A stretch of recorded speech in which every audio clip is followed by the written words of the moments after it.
Hello, everyone. Welcome to the English Chatcast. I'm Ben, and I'm here with my co-host, Anna. Hi there, I'm Anna, and we're so excited you're here. I'm excited about this episode, Anna, because we're going to be teaching people how to speak English naturally during a job interview. That's such a great topic for today's episode. Before we begin, we'd like to ask our listeners for a small favor. If you enjoy our Chatcast and find it helpful, please click the like button for this episode and subscribe to the English Chatcast channel. Good point, Anna. Liking our episodes and subscribing to our channel ensures that we can continue to offer valuable content in the future. So, Anna, I've actually been thinking about this topic a lot lately. Oh, yeah? Because when I was visiting the Philippines last year, I absolutely love it there, by the way, I met so many incredibly talented people who spoke excellent English, but they told me they still felt nervous about job interviews in English. Right, that makes total sense. And it got me thinking, there's such a difference between knowing English and sounding natural in a professional setting, you know? Absolutely. I mean, growing up bilingual with Spanish and English, I remember feeling confident in both languages separately. But when it came to formal situations like school presentations or later job interviews, I had to learn a whole different register of English. Exactly. It's like learning the code of professional English. So let's break this down for our listeners. Anna, what do you think is the biggest mistake people make in job interviews when it comes to their English? Oh, that's a great question. I think one of the biggest things is being too formal or too casual. Like, they either sound like they're reading from a textbook, or they're way too casual, like they're talking to their best friend. Right. So let's give our listeners some examples. Anna, can you do an example of someone being too formal? Sure. So the interviewer might ask, "Tell me about yourself." And someone being too formal might say, "I am a highly motivated individual who possesses extensive experience in the field of marketing and demonstrates exceptional capabilities in strategic planning and execution." Oh, wow. Yeah, that sounds like they swallowed a business dictionary. Exactly. And then on the flip side, someone being too casual might say, "Oh, well, I'm pretty good at marketing stuff and I like doing it, so yeah." Right. That's way too laid back for an interview. So what would sound natural and professional? I've been working in marketing for about 5 years now, and I really enjoy the creative problem-solving aspect of it. I've had the chance to work on some interesting campaigns, and I'm always looking for ways to connect with audiences in meaningful ways. That's perfect. It sounds professional but human. And I noticed you used some really natural phrases there, like "I've had the chance to," instead of "I have been afforded the opportunity to." Yes, that's such a good point, Ben. These little phrase choices make all the difference. So let's talk about some of those natural phrases that our listeners can use. Anna, what are some good ways to start answers in an interview? Great question. Instead of jumping straight into facts, native speakers often use softening phrases like, "That's a great question," or "I'm glad you asked about that," or even, "That's something I've been thinking about a lot." Exactly, and those phrases buy you time to think, which is super important. Right, and they show that you're engaged with the conversation, not just reciting prepared answers. Now, what about when you need to admit you don't know something or you've made a mistake? That's always tricky in an interview.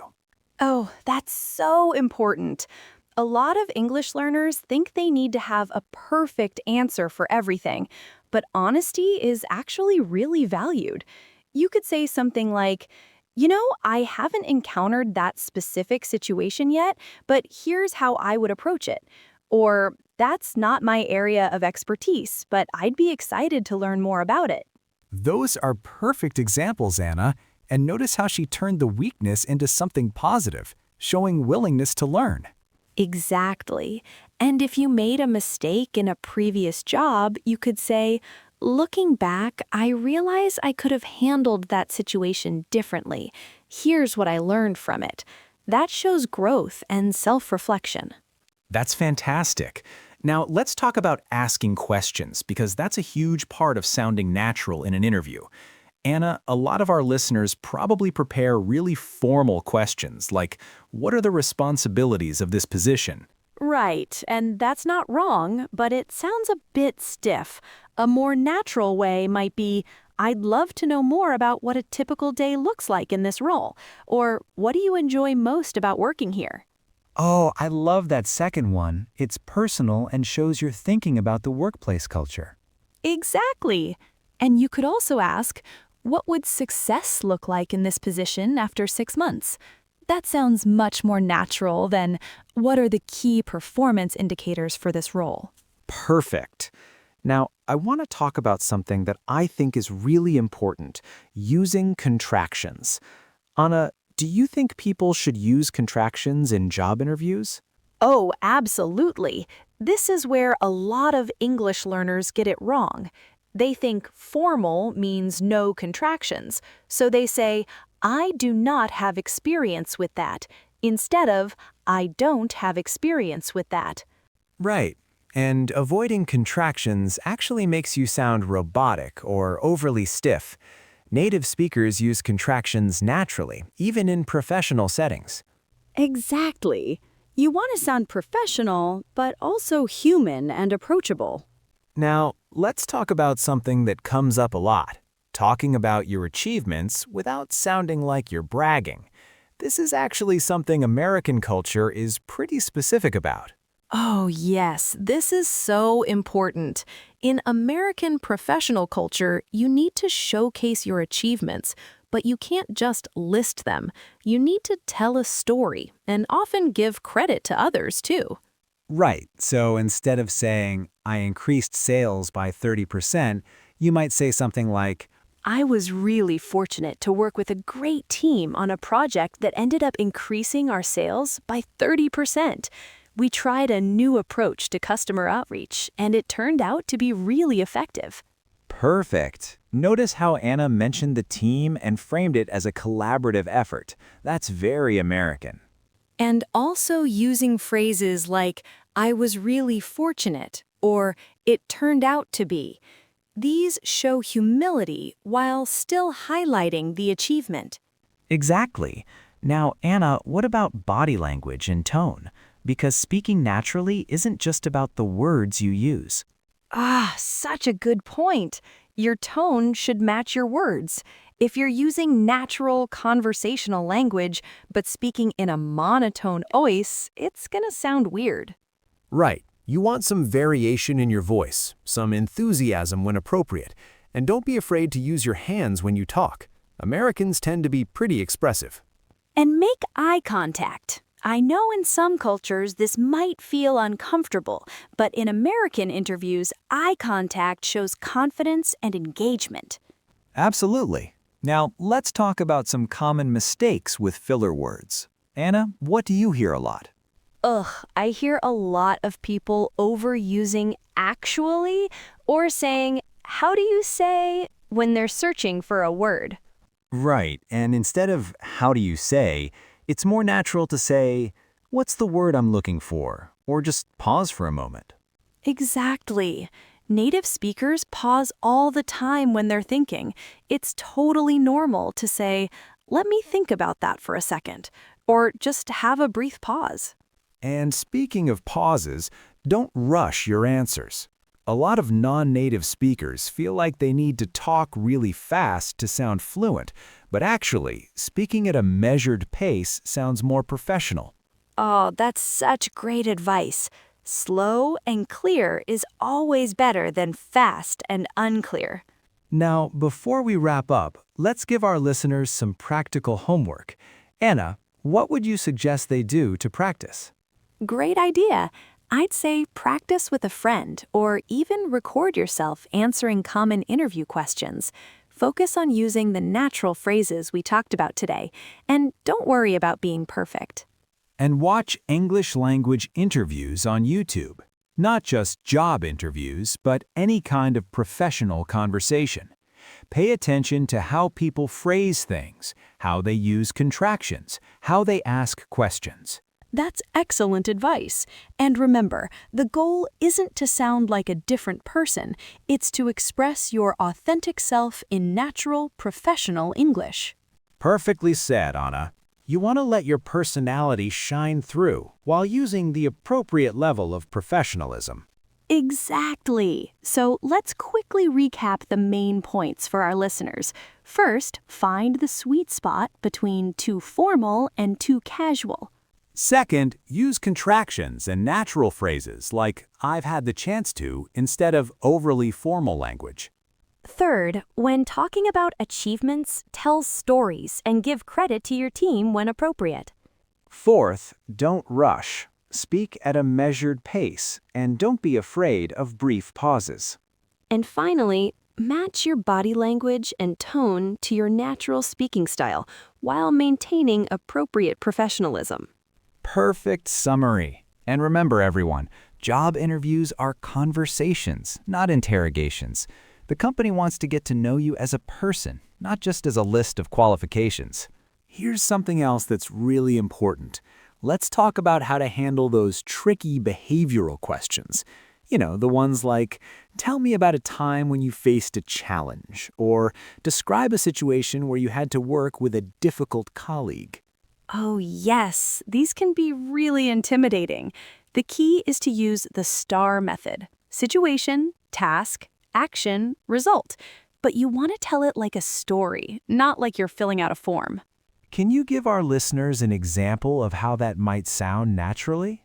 Sure. So instead of saying, the situation was that our team had a tight deadline, you might say, I remember we had this project where the client moved up the deadline by 2 weeks, and honestly, everyone was pretty stressed about it. My task was to coordinate with different departments to see how we could make it work. So I set up quick check-in meetings with each team lead, and we figured out what could be done in parallel instead of sequentially. In the end, we actually delivered a day early, and the client was thrilled.